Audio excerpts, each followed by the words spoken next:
하나님 감사합니다.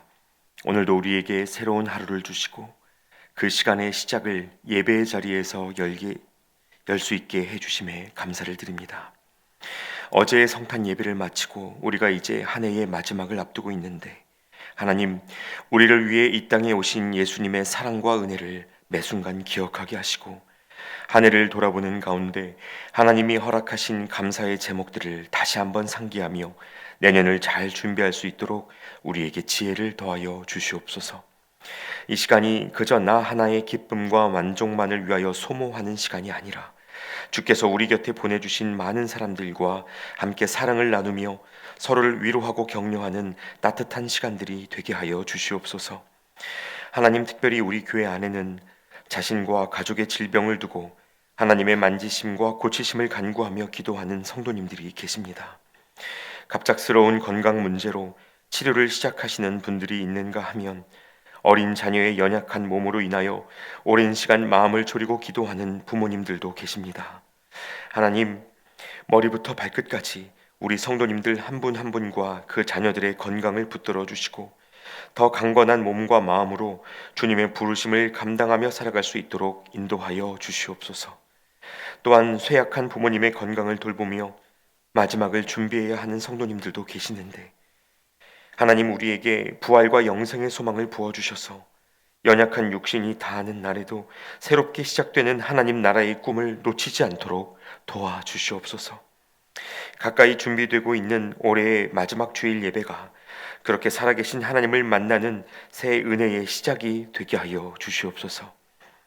이제 하나님, 오늘 우리에게 주시는 미가서의 말씀을 통하여 또 한번 하나님의 음성을 듣습니다. 이 시간 우리의 귀를 열어주시고 마음을 깨워주셔서 들려지는 말씀을 통해 하나님의 마음을 배우게 하시고 주님이 기뻐하시는 삶의 예배로 한 걸음 더 나아가는 우리 모두가 되게 하여 주시옵소서. 그렇게 행하실 주님을 기대하고 의지하오며 예수님의 이름으로 기도하옵나이다. 아멘. 이제 오늘 우리에게 주시는 하나님의 말씀을 함께 보겠습니다. 하나님의 말씀은 미가서 6장 1절부터 16절까지의 말씀입니다.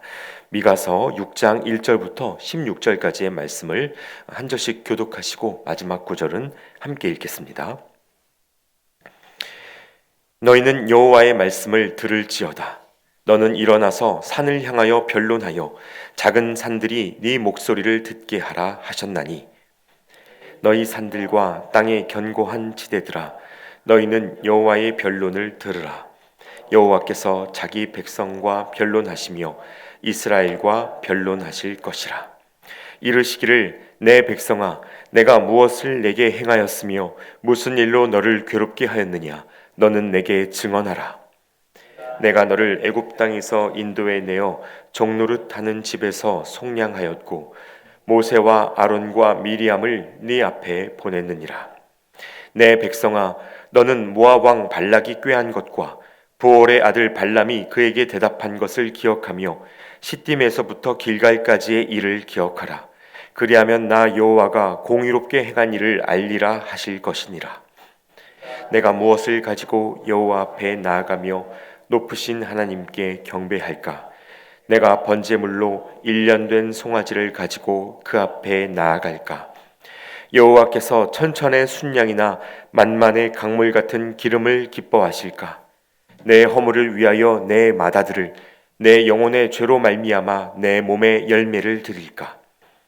사람아, 주께서 선한 것이 무엇임을 내게 보이셨나니 여호와께서 내게 구하시는 것은 오직 정의를 행하며 인자를 사랑하며 겸손하게 내 하나님과 함께 행하는 것이 아니냐.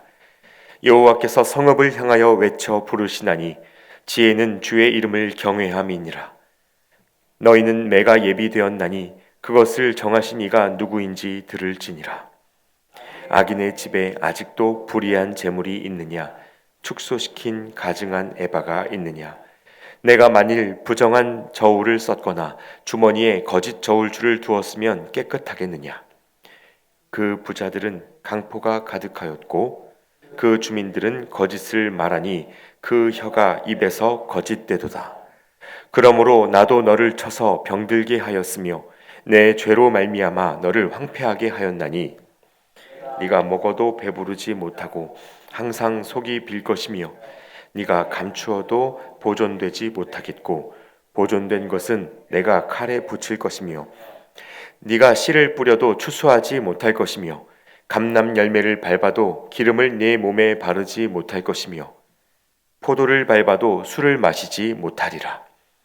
너희가 오므리의 율례와 아합 집의 모든 예법을 지키고 그들의 전통을 따르니 내가 너희를 황폐하게 하며 그의 주민을 사람의 조속거리로 만들리라. 너희가 내 백성의 수욕을 담당하리라. 아멘. 할렐루야. 여러분 잘 오셨습니다. 오늘도 하나님께서 우리를 예배의 자리로 불러 모아 주셨습니다. 부르신 하나님께서 말씀해 주시고 또 그 말씀이 우리를 새롭게 할 것을 기대하며 예배하는 저와 여러분 모두가 되시기를 소망합니다. 여러분, 찰스 디킨스의 1843년 소설인 이 크리스마스 캐럴이라는 작품의 주인공으로 등장하는 에베니저 스크루지라는 인물이 있습니다. 지독한 구두쇠에 차가운 성품을 지닌 인물의 대표로서 디즈니에서 도널드 덕의 가족으로 이 인물을 캐릭터화하기도 했고요. 이 스크루지라는 이름 자체가 영어 사전에 구두쇠라는 뜻의 일반 명사로 등록될 만큼 큰 파급력을 갖게 된 가상의 인물입니다. 특히 이 소설 속에서 스크루지는 돈만이 나를 배신하지 않는다라는 신념을 가지고 엄청난 부자가 되었지만 그 경제적 성취를 이루는 동안 사람들과 단절된 삶을 살면서 공감 능력을 잃어버리고 피폐한 인생을 살았던 인물로 그려집니다. 외적으로는 런던 증권가의 거물이 되고 막대한 성공을 이루었을지 몰라도 내적으로 지독한 고독과 감정적 파산을 피할 수 없었던 그의 모습을 보면 우리가 어디에 가치를 두고 이 삶을 살아가야 하는지에 대해 아주 깊은 고민을 하게 됩니다. 무언가를 이루기 위해서 혐오와 냉소를 품고 살아가는 것보다 서로 간에 온기를 나누면서 사람들과 함께 살아가는 삶이 소중하다는 것을 배우게 되는 것이죠. 실제로 영국에서는 이 소설이 발표되었을 때 크리스마스를 가족과 함께 보내며 이 소외된 이웃을 돌보는 문화가 크게 확산되기도 했다고 합니다. 자, 그러나 여러분, 이러한 교훈이 꼭 그 시대 영국에만 필요했던 것은 아니었습니다. 오늘 본문을 통해 만나는 이스라엘 백성들 역시 그들이 살아가는 삶의 의미를 인생의 성취를 통해 증명해 내려고 했습니다. 어떻게 하면 더 많은 돈을 벌고 더 많은 것을 누릴 수 있을까에 온 마음을 쏟다 보니 백성들을 위해서 일해야 하는 지도자들이 공의를 잃어버리고 사람들은 서로를 돌아보지 않았습니다. 많은 것을 누리면 축복이고 누릴 것이 없거나 부족하면 하나님의 저주라고 믿는 구복신앙이 사람들의 마음을 묶는 우상숭배가 된 것입니다. 그러다 보니 하나님의 돌봄 아래에 살아가면서도 원망이 생기고 해소되지 않는 불만이 습관적으로 터져나오는 지경에 이르렀습니다. 여러분, 그 모습을 바라보던 하나님의 마음이 어떠셨을까요? 그들에게 생명을 주시고 매일의 삶을 살아가게 하신 그 은혜를 잃어버린 채 더 갖지 못해 원망하는 백성들의 모습이 하나님 보시기에 답답하고 슬퍼 보이지 않았겠습니까? 그래서 본문 3절에 하나님이 미가 선지자를 통해서 이런 질문을 던지셨습니다. 이르시기를 내 백성아, 내가 무엇을 네게 행하였으며 무슨 일로 너를 괴롭게 하였느냐? 너는 내게 증언하라. 자, 하나님이 그들을 괴롭게 한 일이 있었는지 어디 한번 말해보라는 겁니다. 그리고 덧붙이시기를 내가 너를 애굽 땅에서 인도해 내어 종노릇하는 집에서 속량하였고 모세와 아론과 미리암을 네 앞에 보냈느니라. 자, 애굽에서 종노릇하던 이들을 건져내셔서 자유와 생명을 누리게 하셨던 그 은혜를 다시 한번 기억해 보라는 것입니다. 여러분, 이것은 오늘의 우리에게도 결코 비껴갈 수 없는 중요한 도전입니다. 십자가의 은혜를 알고 살아간다 말하는 우리 역시 여전히 내가 가진 것, 내가 이룬 것으로 하나님의 복을 따져보려고 할 때가 얼마나 많은지 모릅니다. 뭔가를 이뤄내지 못하고 가난하고 초라하게 살면 그게 하나님께 영광이 되지 않는다고 말하는 거짓 가르침 역시 아주 오랫동안 한국 교회를 뒤덮었습니다. 그러나 여러분, 신앙에 대한 이러한 오해가 계속되는 한 우리는 하나님을 온전히 따라갈 수 없습니다. 하나님이 우리에게 주시려는 은혜가 무엇인지, 그 은혜를 아는 자로서 우리에게 기대하시는 삶의 열매가 무엇인지 바로 알지 않고서는 우리는 인생에서 장벽을 만날 때마다 하나님 앞에 항변하고 덤비는 삶을 계속해서 살 수밖에 없습니다. 그래서 여러분, 오늘 우리가 이 미가 선지자의 음성을 통해서 정말 하나님이 기뻐하시는 삶이 무엇인지를 기억하고 또 회복하실 수 있으면 좋겠는데요. 먼저 본문 속에서 미가 선지자는 자기 자신과 또 우리 모두를 향해서 이러한 질문을 던집니다. 6절 말씀에 내가 무엇을 가지고 여호와 앞에 나아가며 높으신 하나님께 경배할까? 내가 번제물로 1년 된 송아지를 가지고 그 앞에 나아갈까? 이렇게 묻습니다. 그리고 이어지는 7절에 대답하기를 여호와께서 천천의 순양이나 만만의 강물 같은 기름을 기뻐하실까? 내 허물을 위하여 내 맏아들을 내 영혼의 죄로 말미암아 내 몸의 열매를 드릴까? 이렇게 말합니다. 자, 그러니까 여러분, 하나님이 원하시는 것이 무엇인지를 말하기 이전에 아닌 것부터 분명하게 해야 하는데, 하나님은 천천의 순양이나 만만의 강물 같은 기름, 그런 것을 원하시는 게 아니라는 말입니다. 우리가 무언가를 이루고 짜내서 하나님을 기쁘시게 하는 게 아니라는 것입니다. 여러분, 한번 생각해 보세요. 단순히 교회 다니는 사람들의 숫자가 늘면 하나님이 기뻐하시겠습니까? 교회가 건물을 잘 지어 올리면 하나님이 그 집에 사십니까? 아닙니다. 다윗이 왕으로서 말년을 맞이하고 자기 백성들의 수가 얼마나 되었는지 세려고 했을 때, 즉 사람 수로 국가 통치의 성패를 가르는 척도를 삼고자 했을 때 하나님은 그 나라에 전례 없는 전염병을 주셨습니다. 그리고 후에 예수님도 백성들의 땀과 피를 갈아 넣어 만든 예루살렘 성전의 웅장한 자태를 보시고는 그 성전이 무너져야 할 대상이라고 하셨습니다. 또 이것은 교회들만의 얘기가 아니죠. 이제 연말이 되어서 많은 방송사에서 시상식을 앞두고 있는데요. 매년 시상식이 열릴 때 단상에 올라가 하나님께 감사하는 크리스천 연예인들이 많습니다. 하나님께 영광을 돌린다는 말이 신앙 고백의 유행이 되었던 적도 있습니다. 자, 그러나 여기에서도 우리가 분명히 짚고 가야 할 것들이 있습니다. 여러분, 성공해서 남들이 부러워하는 인생이 되면 하나님께 영광이 되고, 돈 없고 인기 없고 누가 박수 쳐주는 삶이 되지 않으면 하나님이 그것을 부끄러워하십니까? 그렇지 않습니다. 하나님은 우리가 무엇을 해냈느냐로 기뻐하시거나 그것으로 영광받았다고 하는 분이 아니십니다. 그럼 하나님은 무엇으로 기뻐하시는가? 다른 것이 아닙니다. 여러분, 하나님은 우리가 무엇을 했기 때문에, 무언가를 이루었기 때문에 기뻐하는 분이 아니라는 사실을 알아들이는 것, 하나님이 그런 분임을 인정하고 믿는 것이 하나님을 기쁘시게 합니다. 실력 없고 보잘것 없어도 그런 우리를 위하여 십자가에 오르신 하나님의 사랑을 아는 것으로 하나님이 영광을 받으신다는 말입니다. 우리가 대부분 어릴 때부터 잘하면 칭찬받고 못하면 벌받는 삶을 살아왔기 때문에 더 높은 기준에 부합해야 하나님께도 사랑받고 인정받을 수 있다는 계산을 자동적으로 하지만, 여러분, 하나님을 그런 분으로 만드시면 안 됩니다. 하나님이 우리에게 기대하시는 것은 우리가 이루어내는 어떤 성과가 아니라 그저 하나님 앞에 서 있는 우리 마음의 태도입니다. 성경에 등장하는 수많은 사람들의 인생 이야기가 온통 이것을 가르치고 있다고 해도 과언이 아닙니다. 예를 들어 여러분, 요셉의 인생을 한번 생각해 보세요. 구약에서 예수님의 표상으로 가장 대표되는 인물이 바로 요셉인데요, 그 인생이 얼마나 꼬였습니까?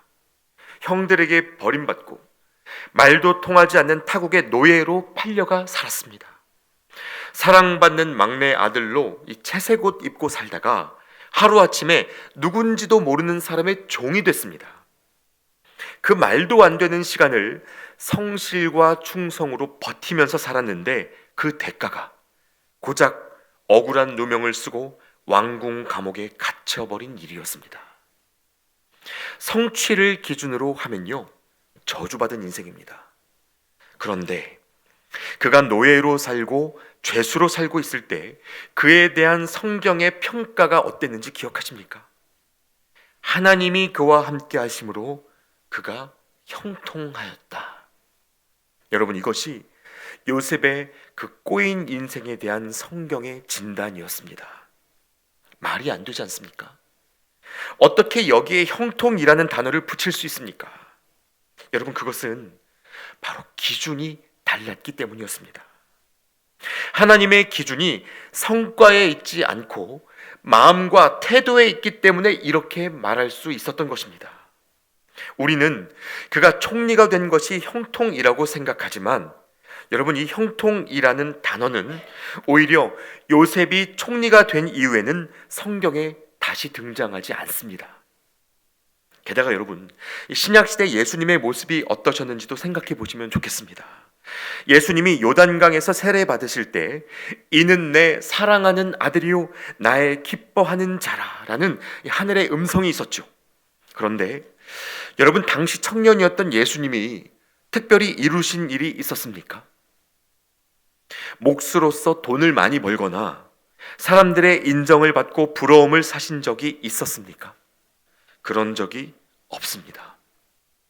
자, 그러니까 성경의 어떤 인물도 천천의 순양이나 만만의 기름으로 하나님을 기쁘시게 한 적이 없다는 말입니다. 그러므로 여러분, 우리가 정말 하나님이 기뻐하시는 삶을 살아가기 원한다면 이제는 방향을 바꾸셔야 합니다. 하나님께 성과를 드리려고 하지 말고 태도를 드리려는 노력을 해야 하는 것입니다. 물론 이 말이 좀 막연하게 들리실 수도 있습니다. 대체 뭘 어떻게 하라는 말이냐 물으실 수도 있습니다. 그래서 오늘 본문에 미가 선지자가 하나님이 무엇을 기뻐하시는가에 대해 아주 중요한 한 구절의 말씀을 담아 두었는데요, 바로 8절입니다. 사람아, 주께서 선한 것이 무엇임을 내게 보이셨나니 여호와께서 내게 구하시는 것은 오직 정의를 행하며 인자를 사랑하며 겸손하게 내 하나님과 함께 행하는 것이 아니냐, 이렇게 말합니다. 여러분, 이 구절은 성경 전체에서 가장 많이 사랑받는 구절 중에 하나인데 하나님이 진짜 기뻐하시는 것이 무엇인지를 마음의 세 가지 태도로 정리해서 보여주고 있습니다. 자, 그게 뭡니까? 바로 정의, 인자, 그리고 겸손입니다. 이러한 태도를 가지고 하나님과 동행하는 삶을 살아가야 한다는 것입니다. 자, 그래서 여러분, 이제 이 세 가지가 구체적으로 어떤 삶의 태도를 말하는 것인지 같이 살펴보시면 좋겠는데요, 먼저 정의는 히브리어로 미슈파트라는 단어입니다. 원어의 의미를 보면 공정한 저울, 기울어지지 않은 추를 말합니다. 여러분, 고대 사회에서 거래를 할 때는 무게 추를 이용했죠. 그러나 여기에 얼마나 많은 부조리들이 있었는지 모릅니다. 추의 위치를 바꾸고 기준점을 바꾸어서 나에게 유리하고 이득이 되는 방향으로 계산을 하다 보니까 힘없는 사람들은 늘 손해를 보고 부당한 대우를 받을 수밖에 없었던 것이 그 시대의 문화였습니다. 바로 그런 시대 속에서 하나님은 당신의 백성들로 하여금 치우치지 않고 공정한 태도를 보이기를 기대하셨다는 것입니다. 말하자면 여러분, 이 정의는 힘있고 가진 사람들의 편이 아니라 약하고 힘 없는 사람들의 곁을 지키는 일입니다. 그들이 더욱 끝으로 내몰리지 않도록 보호막이 되어주고, 억울한 사람들이 생기거나 버려지지 않도록 구조를 바꾸어가는 것이죠. 특정한 사람들에게 유리하도록 굽어져 있는 이 세상의 관습을 처음 상태로 펴는 것입니다. 여러분, 그래서 우리가 이 미슈파트, 그 정의를 잘 실천하기 위해서는 반드시 사람들에 대한 관심을 품고 있어야 합니다. 그래서 하나님을 기쁘시게 하는 태도로서 미가 선지자가 말하는 그 두 번째 요소가 있는데요, 바로 인자입니다. 이 단어는 여러분도 잘 아실 만한 헤세드라는 단어인데, 성경에서 자비, 긍휼, 공감, 은혜라는 말로도 번역되고 있는 단어입니다. 즉, 사람을 긍휼히 여기는 마음, 누군가의 마음에 공감하고 먼저 은혜 받은 자로서 은혜를 베풀 수 있는 마음의 너비를 갖는 것, 여러분, 이것이 헤세드입니다. 우는 이들과 함께 울고 아파하는 사람들과 함께 아파할 수 있는 마음의 태도를 갖는 것입니다. 이것은 그야말로 하나님의 마음을 우리 안에 담아내는 것이죠. 자, 그리고 마지막으로 이러한 정의와 인자에 이어서 하나님이 기뻐하시는 세 번째 마음의 태도가 있는데, 그것은 겸손입니다. 여러분, 이 겸손에 대해서는 아직도 많은 분들이 오해를 갖고 계시는데요, 통상적으로 사람들이 그저 자신을 깎아내리는 것 자체를 겸손이라고 착각하는 경우가 많습니다. 그러나 성경이 말하는 겸손은 나 자신에 대한 부인을 넘어서서 하나님에 대한 인정으로까지 나아가는 것입니다. 나는 할 수 없기 때문에 하나님을 인정하고 의지하는 태도가 겸손인 것입니다. 다시 말해, 나는 못하겠다가 아니고 하나님 때문에 할 수 있다는 고백이 겸손입니다. 여러분, 예수님이 불러서 쓰신 12사도들 중에 객관적 지표로 제자가 될 만한 자격을 갖춘 사람이 누가 있습니까? 하나님이 별 볼 일 없는 사람들을 택하여 당신의 그릇으로 쓰시고 건축자의 버린 돌을 들어 모퉁이 돌로 쓰신다는 그 말씀을 우리가 다 알고 있지 않습니까? 그래서 정말 겸손한 사람은 자기 자리에 멈추어 서 있는 사람이 아니라 하나님과 동행하며 함께 걷는 사람입니다. 본문 말씀에 겸손히 하나님과 함께 행하는 것에 대해 말하고 있는 이유가 바로 그것이죠. 결국 여러분, 이 말씀은 하나님이 우리에게 기대하시는 것이 무엇인지 그 세 가지 태도를 분명하게 말하고 있습니다. 정의, 일상의 모든 선택이 나를 위한 것으로 기울어지지 않고, 인자, 같은 마음을 품고 서로를, 타자를 용납하며, 겸손, 나의 어떠함이 아니라 하나님의 크심을 인정하며 그분과 함께 행하는 것, 바로 이러한 마음의 태도가 하나님을 기쁘시게 하는 성경의 기준이 된다는 말입니다. 여러분, 이제 연말이 되고 지나온 한 해를 돌아보실 때 여러분 안에 얼마나 많은 성과가 보이실는지 모르겠습니다. 뚜렷하게 손에 잡히는 것이 없어서 내가 또 헛산 것 아닌가라는 생각을 하고 계실지도 모르겠습니다. 그러나 여러분, 그렇지 않습니다.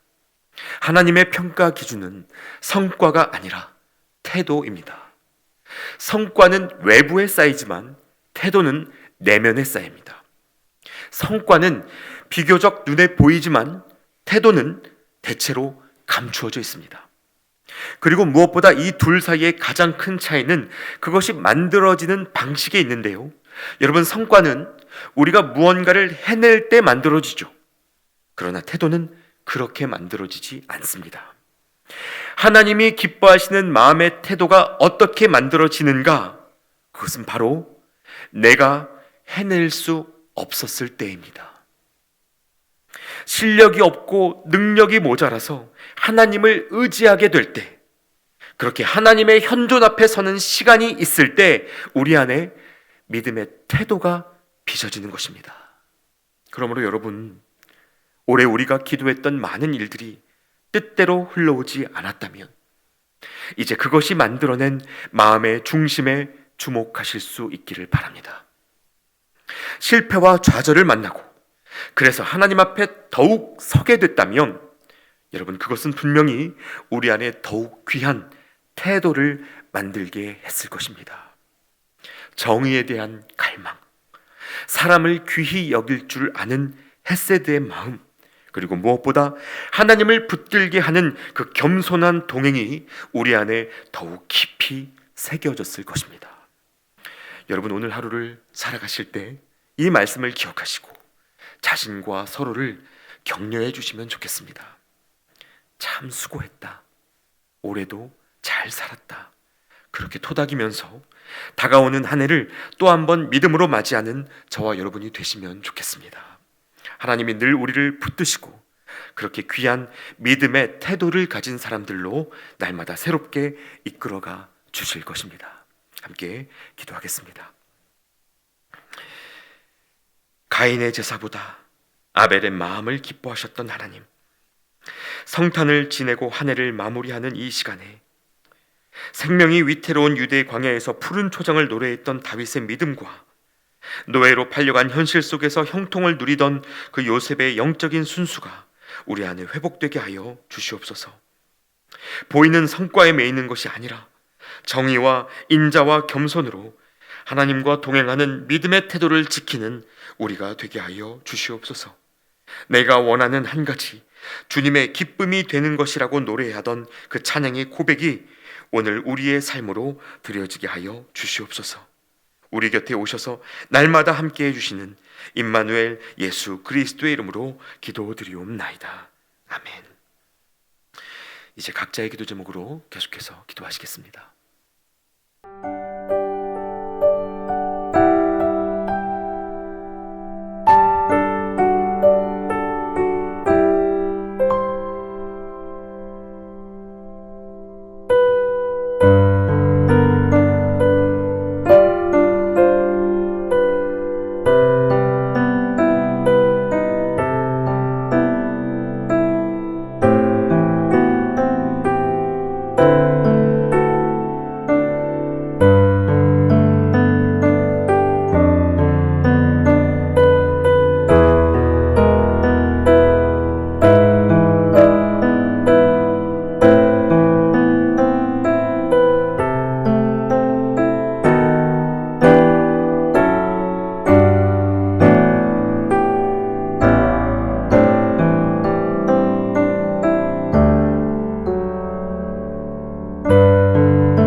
아멘.